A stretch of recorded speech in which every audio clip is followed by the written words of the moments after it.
if a protein bar says high in protein, but we flip it over and it actually has 6 or 8 grams of protein. It's less than 1 ounce. It's more or less like 1 egg white. I was going to say, so it's actually less than 1 egg white, which is next to nothing. Right. If you think about actually eating 1 egg white. Right, because if you ate 1 egg white for breakfast, how long would it last you? 15 minutes. Welcome to Salad with a Side of Fries. I'm your host, Jen Trepic, talking wellness and weight loss for real life.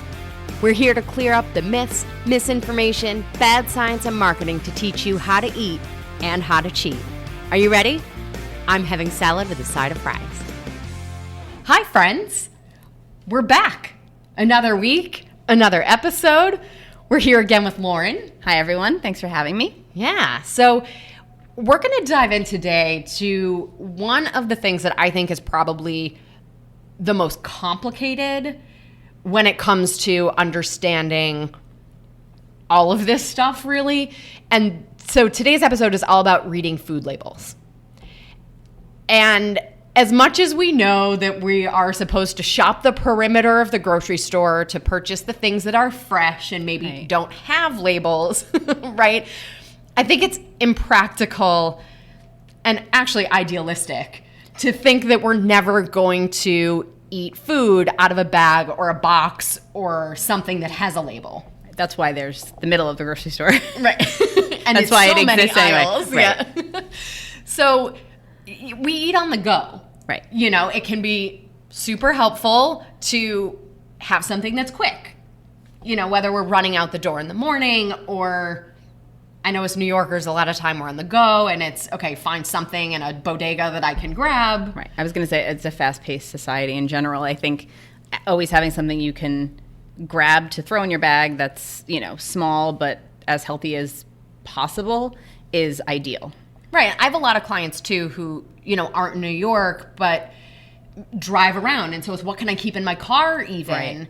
You know, there's only so many days that you can keep an apple in your car and still be able to eat it or even still want to eat it. Unless it's a GMO apple. Right, yeah. Totally. Reference to that other episode, guys. If you haven't listened to it yet, be sure to listen to our episode about the state of our food and our produce. So today we're going to move on to the foods that have labels. And this is actually going to be a two-parter because it is complex.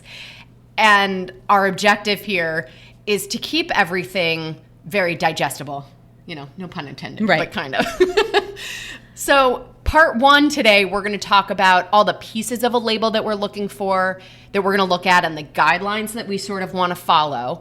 And then part 2, we'll put everything into action. We'll go through a bunch of labels together and, you know, interpret everything. Exactly, and get everybody some practice. So let's dive into the pieces of a label and the nutrition facts that we want to look at. So, you know, Lauren, and everything that you know, I mean, you're educated in this world, but relatively. Right. But so what, you know, when you look at a label, what's sort of your default of things to look at? I think, I'm not sure, you know, it's funny, you say I'm educated, but I'm not sure that any of my education applies when I'm actually looking at a food label, and I don't know why that is. And maybe I shouldn't be admitting it while you're recording this, but I was going to say probably sugar and sodium.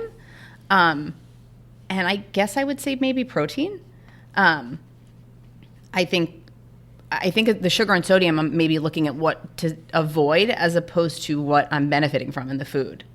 Oh, that's really interesting, yeah, actually. I don't know why. In terms of how we think about what we're looking at. Right. So I'm going to challenge everybody to, when you look at a food label, focus on what this food is giving you, right? Like if we kind of take the common sense approach and we look at making sure our body has nutrients to give our body proper fuel, I think we can take the approach of saying, okay, what piece of nutrition is this food giving me?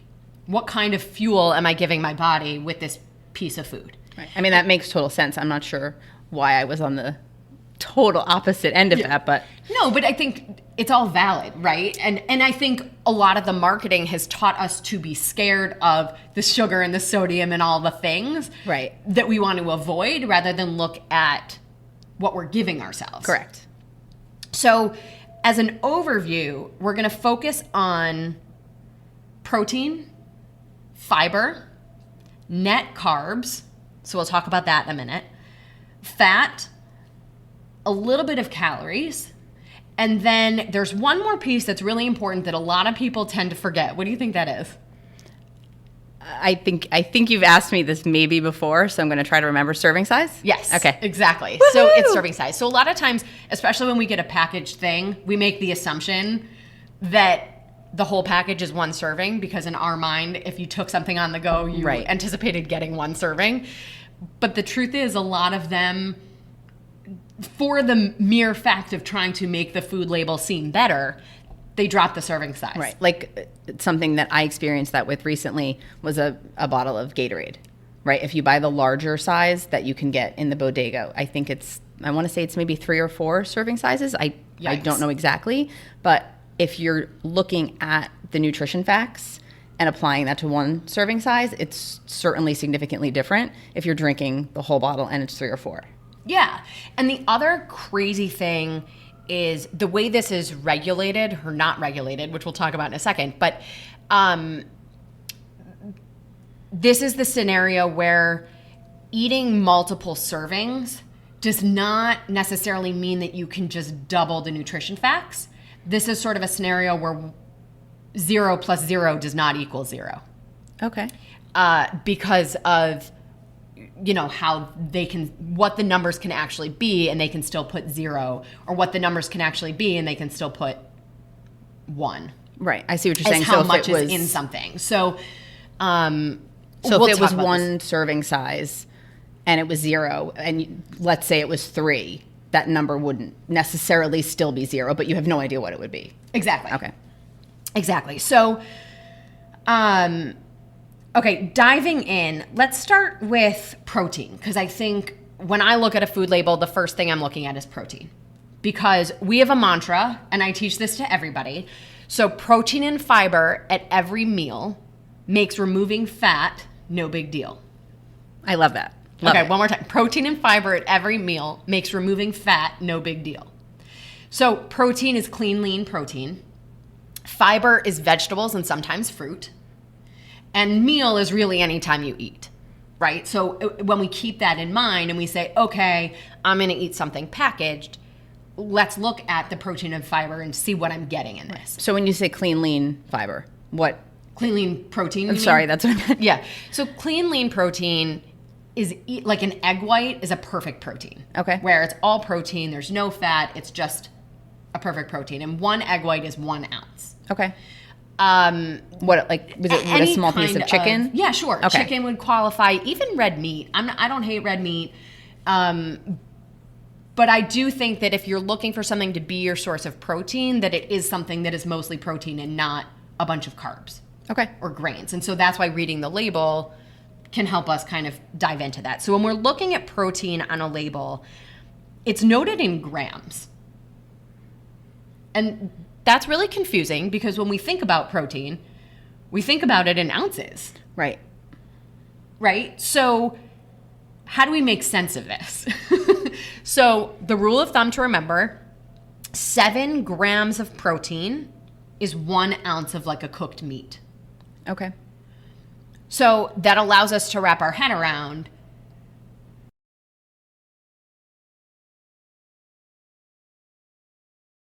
if a protein bar says high in protein, but we flip it over and it actually has 6 or 8 grams of protein. It's less than 1 ounce. It's more or less like 1 egg white. I was going to say, so it's actually less than 1 egg white, which is next to nothing. Right. If you think about actually eating 1 egg white. Right, because if you ate 1 egg white for breakfast, how long would it last you? 15 minutes. I maybe would have said an hour, Right. but I Right. don't know. So, but that's the whole point. So knowing this information allows us to sort of just be armed against all of these marketing messages that are on the front of our food packages. It's also confusing because, when you think about buying meat in the grocery store, it's sold in ounces and pounds. Right. So, it is very confusing.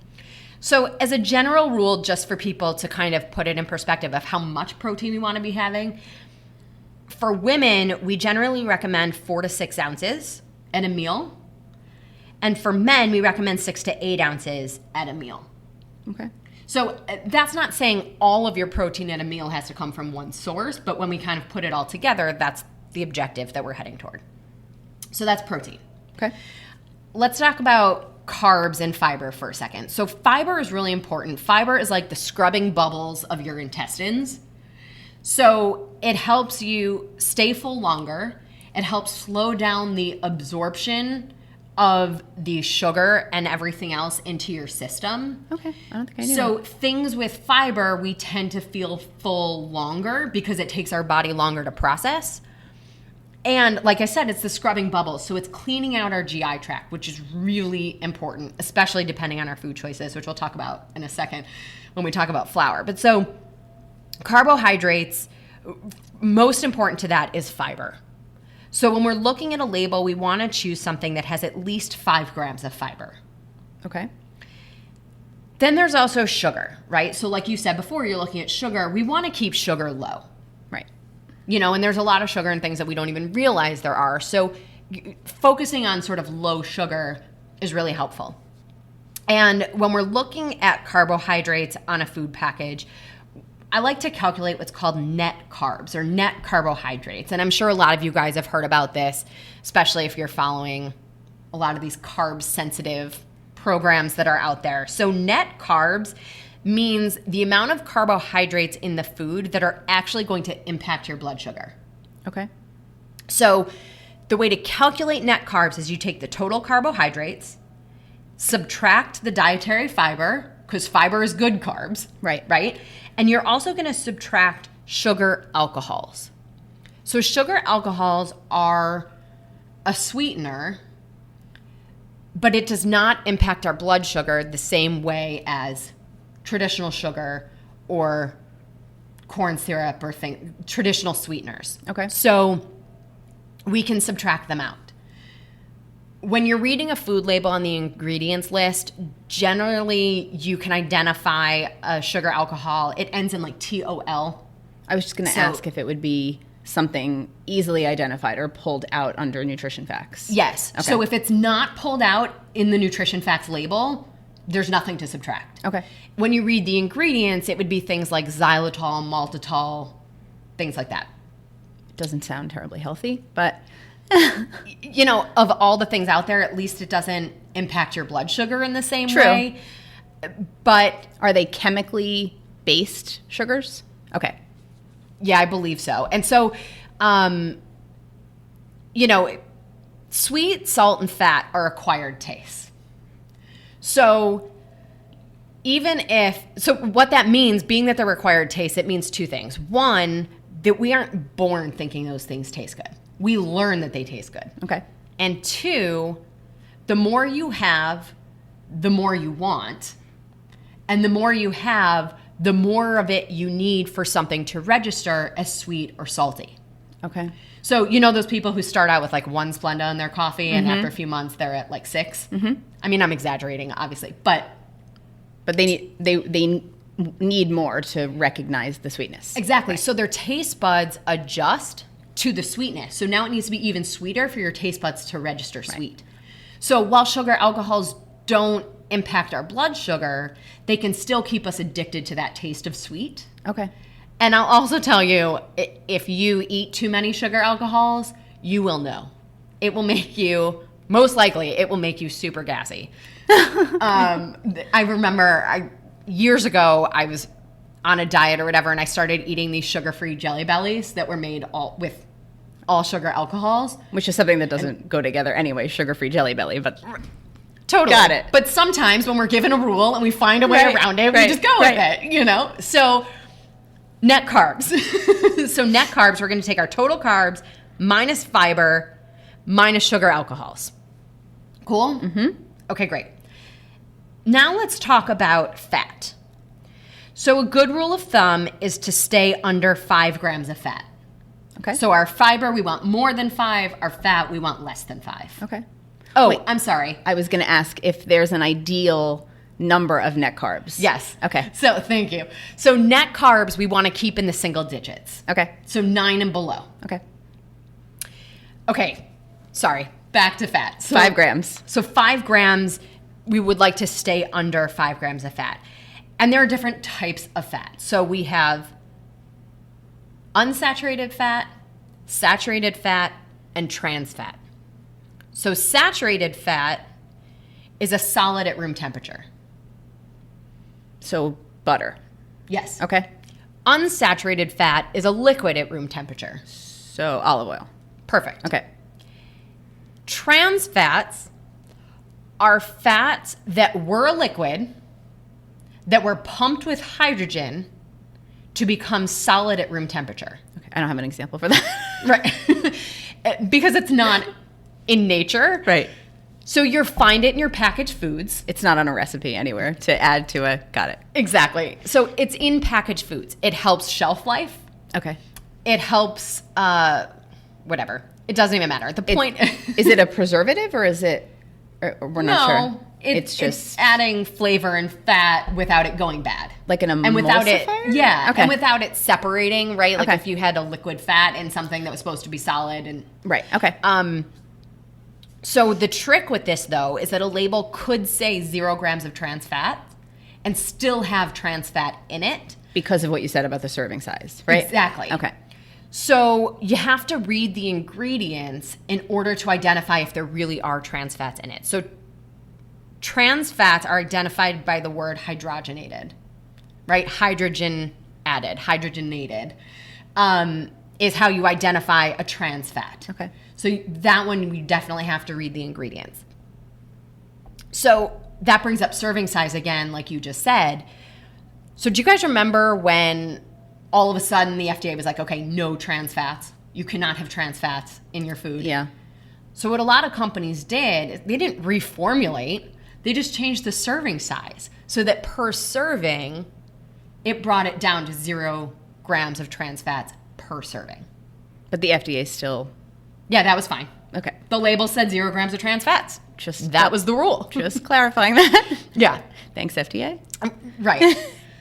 So there's a couple pieces of the label, with calories, right? So I don't love looking at calories as a barometer for what we're choosing because, hate to break it to everybody, but a calorie is not a calorie.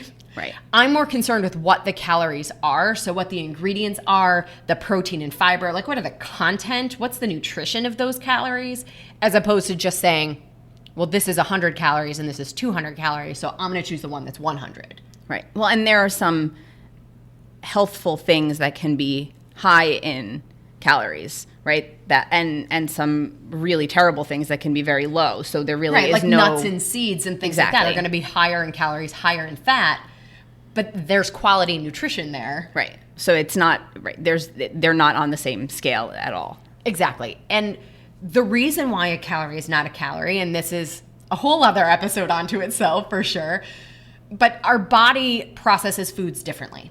So you could eat 200 calories of M&Ms, or you could eat 200 calories of shrimp and vegetables. How your body functions and your health are very different. Right. So that's the simple version of a calorie is not a calorie. And so why I like, a lot of menus now or restaurants will tell you the calorie count in their food, and they don't necessarily dive into all the other pieces of what's in their Right. food. I've noticed most Starbucks are doing that now. They have the calories of the food and the the fresh food. Yeah. And so if I'm out, the calories can be a barometer to sort of choose between a couple different things Right. that I've already determined to be a quality choice. But generally, when I'm reading a food label, I'm less concerned over the calories than these other pieces. Okay. And then there's one part where I'm going to tell everybody we're going to totally ignore. And you know how on a food label, there's all the part where they're listing all the vitamins and minerals and things that are in it. And then there's that percentage. Right. And even guys on your fat and calories and all these things, they have that percentage. Right. Okay, so that percentage is the RDA, or the recommended daily allowance. So actually, the former chair of the FDA was quoted in an article that basically said the RDAs are not recommendations for the ideal diet. The term recommended allowance is used to avoid any implication of optimal requirements. So essentially, when they first came out with these recommended daily allowances, it was based on the amount for people to avoid rickets and scurvy. Right. Raging problems in today's society. Totally. Yeah. So if you guys see something on a label where it's 200% of the recommended daily allowance, like, don't freak out. It doesn't mean it's a bad thing. That's just what you need to avoid scurvy. Right. And so they're not recommendations for optimal health. They are really just recommendations for minimal requirements of survival. Right. I'm feeling a little bit concerned as to why they haven't been changed in all these years, but that's, I suppose, another conversation. I think that sort of goes into actually another thing that we should talk about, which is, enforcing food labels and what happens. So, okay. This is still important, and we still want to read food labels. But I also think it's important for everybody to understand kind of the state of our food labels too, and what happens in the country with our food labels. So this is from 2008. ABC News did lab tests of a dozen packaged foods, which is something actually that the government really doesn't do.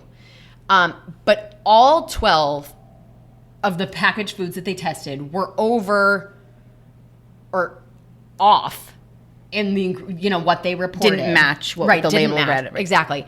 In at least one nutrient. Okay. 3 of them were over by more than 20%. So I'll get to those 3 in a second, but here's the deal. The FDA regulation is that food labels are allowed to be up to 20% off. That could be 20% higher, 20% lower, but they're allowed to be up to 20% off without consequence. So they could be 19% incorrect and still on the shelf. Yeah. And frankly... And that's the only knowledge that we have access to when we're choosing our foods. Okay. Yes. Super. The other side of being 20% off, aside from the fact that we're getting false information, right, is the consequence if they're caught. The consequence is a fine, right, basically. Like, imagine if your doctor was 20% off or your pilot, it just seems... Yep, I do know on my airplane pilot. No, right. 20% off. It just, right. It seems like they're not placing enough importance on the percentage that they're allowing for on, what it is. People are literally, eating this. And they're saying, sure, 20% is fine. Right. And then if they're wrong, right, if they're over the 20% off, they're fined. Well, guys, we all know how business works. They have totally included that price, of course, or that cost in the price that we pay for our cereal, right, or for whatever that food is. So just knowing that, kind of having that barometer. The other side of this is that it is really costly and difficult to enforce, right? For the FDA to test every packaged food and every lot of every packaged food, right, it's just astronomical and unreasonable to think that that's all being tested. Right. So the other side of this is that even if they're more than 20% off, most of the time they're not getting caught. Right. So then ABC News in 2008 did this study. So like I said, they tested a dozen packaged foods. All 12 were over the 20% in at least one ingredient. And 3 of them were over by more than 20%. Are you ready for what these were? Probably things that I either love or eat regularly, or both. Right. So first one was Ritz crackers. Yep. Right? They're good. They are good. As a kid, we used to eat them with easy cheese, like the cheese out of the can. The squirt cheese, yeah. Yeah, because that probably was a lot of too. that. I'm sure that was all natural. Hydrogenated. Right. Yep. So Ritz crackers had 36% more sodium Lord, than what it said on the bottle, or on the box. Mm-hmm. Okay, Wonder Bread had 70% more total fat than what it said on the package. Really? Okay. I know. I mean, it's funny because you think white Wonder Bread I'm just thinking, where's the fat? But Right. okay. Cool. And then the last one was David sunflower seeds. David sunflower seeds had 23% more saturated fat than what they reported. Okay. So, I mean, sunflower seeds, nuts, like that sort of makes sense. But it just goes to show that if we really were testing everything, these food labels are off. Right. Having said that, like you said, it's the best information we have. So all we can do is learn how to read what we're looking at and just know that we're making the best decisions with the information that we have available to us. Right. And I would, as you had said before, I wouldn't expect the FDA to, test all of the foods, but I would hope, given where the food is going, that they would hold the companies that are producing or manufacturing, and putting the food on the shelves to a higher standard. But there's nothing that we can do about that, so we just use what we have and choose, to the best of our ability. Exactly. So that brings us similarly to the way the FDA regulates, the nutrition facts. There is regulation around sort of the marketing messages that they can put on the front of their food package, like gluten-free, whole grain. Like a categorization. High in protein, exactly. Sugar-free, fat-free. So like all of those labels can be put on the front of a package, but don't necessarily mean that you can accept that as fact. Okay, so one of my pet peeves even in general is like gluten-free on things that shouldn't have gluten in them anyway. So for example, so gluten, guys, is the protein found in grains. So then recently I saw gluten-free milk. Like last I checked, there shouldn't be any grains in my milk anyway. Right. But I don't know. I mean, so I tried to rationalize this and say, okay, well, I suppose if the cow is eating grain, the gluten from that grain could end up in the milk produced. Right. So then it would be like a grass-fed cow would produce gluten-free milk. But then at the same time, they normally feed, if they're feeding grain, it's corn, and corn doesn't have gluten anyway. So who knows? It's a whole conundrum, but whatever. Then whole grain, it can say whole grain even if it's not. So you have to read the ingredients. In the ingredients, you're looking for whole millet or whole barley. Okay. Or whole wheat. If it says whole wheat flour, it means it's flour made from what was once whole wheat. Okay. And flour is a tricky one, guys. We want to be careful with choosing too many flours. Right. There are a lot of options out there now, too. Yeah. And you're going to make the best choices with the information that you have. But to the extent that you can choose something that's made with actual whole grain instead of the flour of a grain, I would say choose that one. Right.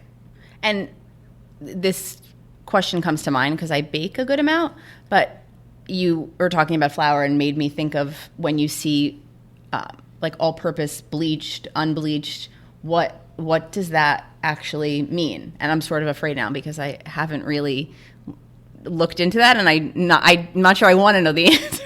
Yeah. So bleached flour is exactly that. They took a grain, they ground it to make a flour, and then they bleached it to take the color out of it. Well, when you bleach it to take the color out of it, you're also killing all of the nutrients that are in there. Okay. So they supplement and add nutrients back in. So that's when you have the fortified cereal or the fortified flour. It's they're adding stuff in, Right. Omega-3s are now in your milk, and omega-3s are now in your eggs, and omega-3s are now in your cereal. That's not naturally occurring in nature. They've added that in. Right. So it's kind of the same thing with flour. But the big thing that I always think of with flour is, we eat food with flour, and then it's mixed with water in our body, whether we drink water, whatever, and flour and water together make paste. I remember, being a kid, Delightful. making a paper mache pinata. What did we use? There was newspaper, flour, and water. Lovely. So when you think about it, that flour now, or that paste now has coated kind of the inside of your GI tract, which makes the argument for the fiber to come in and scrubbing bubbles and clean out all that paste that's now coated everything. Right. So we want to avoid the flour, choose the whole grain. Right. This is a really strong argument for fiber. Right. But read the ingredients to see that it's actually made with the whole grain. Right. High in protein, things can say high in protein and still have, like we said before, maybe less than 7 grams. Sugar-free. Guys, a lot of times when they take the sugar out, they add fat. Similarly, fat-free, you take the fat out, you add sugar. Right. They still want it to taste good. They still want you to buy it. But, there's been the sugar-free fad. There's been the fat-free fad. Right. Say that 10 times fast. And, so every manufacturer has found ways around it to make things still taste good. Right. I was going to say it's always about taste. Exactly. Because they need people to buy it to make money. Yeah. So we want to just sort of be smarter, right? That's the objective of today, is to outsmart these marketing messages and these food labels and be equipped, kind of be armed to make the best choices we can. Right. So really quick to close us out, there's a few tips for reading labels that I want to just go through really quick. So, and some of these we've talked about already. So one is fat-free foods typically have a higher sugar content and often contain artificial ingredients. Noted. Got it. Right. 2, labels that read fat-free, no-fat, or trans-fat-free actually still have a 0.5 gram or less per serving, and therefore those labels can be misleading. Right. So that speaks sort of to the serving size thing we were talking about, that 1 or 0 doesn't equal 0, right? And so on and so forth. Exactly. So 2 servings of something that is 0 isn't necessarily 0 also. Right. Okay. A food label labeled light means that the food contains 1/3 of the calories or half of the fat of the original product, but doesn't mean that it's a low-fat food or that it's healthy. Okay. So essentially, light is in relation to the original formula. Immediately, for some reason, Cool Whip came to mind. Yeah. But that... Sure. Organic or gluten-free foods do not automatically indicate that they're healthy or low glycemic. Okay. Like a lot of gluten-free foods are made with corn or rice, which aren't necessarily our most nutritious choices. Right. Well, there are a lot of gluten-free and organic snacks now too, that you see in Whole Foods. So that makes sense. It's not automatically a healthy choice just because the ingredients have a certain certification, right? Exactly. Low-fat foods are actually better for you than fat-free foods, usually containing less sodium and fewer than 3 grams of fat per serving. And I think that goes back to the things that they add to make something taste good when they remove all the fat. Right. Reduced sodium is not the same as low sodium. So less than 140 milligrams of sodium per serving, or no sodium, is less than 5 milligrams per serving. Okay. So again, it's this reduced means that it's 25% less sodium than the original food. Okay. So it's in relation to the original recipe. And similarly, no sodium is less than 5 milligrams per serving. Okay. So another 0 plus 0. Right. That's is something not 0. I notice a lot when I'm buying stocks, like chicken stock, beef stock, whatever, to make soups or things like that, because if you're making it from scratch anyway, you can add your own sodium. But that's not something I really noticed a lot until I was buying it on my own, and you really see the difference in the sodium content when you're reading the label. Even if you're choosing like the packaged soups, like the canned soups, right. like those tend to have a lot of sodium. And I would say too, guys, like unless your doctor has told you to watch your sodium. My dad. Right. Unless your doctor has told you to watch your sodium, for the most part, choosing foods based on these other factors will kind of take care of that. Right. If it's something that you particularly need to be looking at, then absolutely look at it, right. And notice it and pay attention to it. And frankly, choosing to eat natural foods or non-processed foods. The perimeter first, like you said. The perimeter first Yeah. at the grocery store. This will sort of take care of itself. Okay, ingredients on labels are listed from the highest quantity to the lowest quantity. Okay. So the first ingredient has the most, and by the way, that's quantity by weight. Okay. So sometimes that can be a little misleading, but the lower down on the ingredient list, the less of it there is in the food. Look for short ingredient lists and ingredients that you can pronounce. Right. Right? A lot of us know that, but I think we sort of sometimes forget. Right. There are a lot of names for sugar, so don't be fooled. Sometimes there actually can be even 5 different types of sugar in the ingredient list for a single packaged Well, those food. other, when we were talking about saturated fat too, right? You were listing all the other different types. So things are in foods in many different forms. So I think, again, this comes with education and knowledge and sort of choosing based on what you know. Yeah, and I'm going to quickly read through these alternative names for sugar so that you guys have them. Grab a pen. Here we go. Turbinado is raw sugar. Malt syrup, corn syrup, brown rice syrup, sorghum syrup, barley malt, maltodextrin, dextrose, maple syrup, molasses, cane sugar, cane juice, fruit juice concentrate, glucose, sucrose, fructose, maltose, xylose, honey, and lactose. Lactose is milk sugar. Right. So here's the deal. I mean, in all of this, right? The best foods are the ones that don't require a label. But, being armed to make the best choices that we can is the point of this. And I know this was a whole lot of information. Listen to this again.